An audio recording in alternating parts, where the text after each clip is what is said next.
Hi, my name's Evelyn Bitikofer, and today I'm going to be talking about Joaquin Phoenix and his um, SAG acceptance speech in January of 2020. So, specifically, I'm going to be analyzing Phoenix's speech using the theory of success rhetoric that was proposed by William Benoit. Um, let's just get right into it. So, imagine going from an abusive cult to homelessness to even seeing your own brother die and then being thrown into stardom to feed your family of seven. And that was Joaquin Phoenix's childhood. It was very rough. Um, he had been in Hollywood since the early 1970s after his family got out of the cult. They were very poor and they needed money for feeding their kids. And so when Phoenix started acting, they were able to use that money to start helping with the family. But recently, Joaquin Phoenix hit new highs in his role in 2019's Joker. His performance was amazing. The way that he took the character and brought it to new light was fantastic, especially in the wake of Heath Ledger playing Joker in The Dark Knight. Joker is a very dark film depicting mental health, adversity, and class struggles, and so much more. In case you're unaware, Joker is based off of the villain from the DC comics of Batman and all of that. Joker has gone through so many portrayals since then, the character's conception back in 1940. It's difficult to know how many, but film wise, the most beloved is definitely Heath Ledger in 2008's The Dark Knight.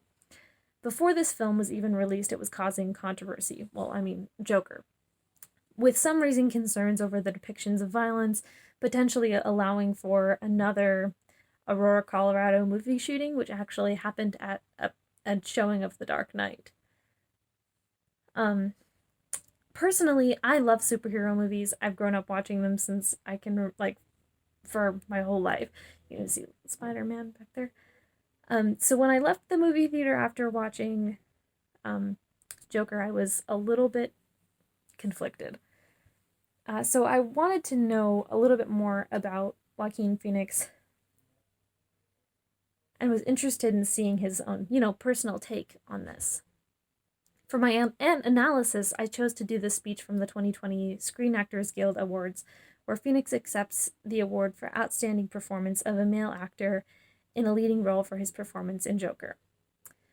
Mainly his use of disclaiming. He also has a very brief amount of acclaiming, and talking about of whether it was successful or not using Benoit's theory of success rhetoric. Okay, so let's get back into his speech. First, Phoenix opens by saying, quote, "I was here many years ago, and I couldn't appreciate it at the time. I now realize how fortunate I am to be part of this community, and I have such reverence for the actors and what we do, and I feel really honored to be here." First and only use of acclaiming here where he's actually taking, a little bit of credit for his own work here. And then this is where things go downhill. This part of the speech reminds me of the real life situation where someone compliments you on something and then you instantly compliment them back as to try to deflect from your own self. Because instantly he starts talking about all of the other nominees.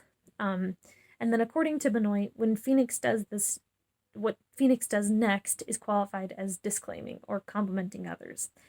So he says, quote, "Leonardo, you've been an inspiration for me over 25 years.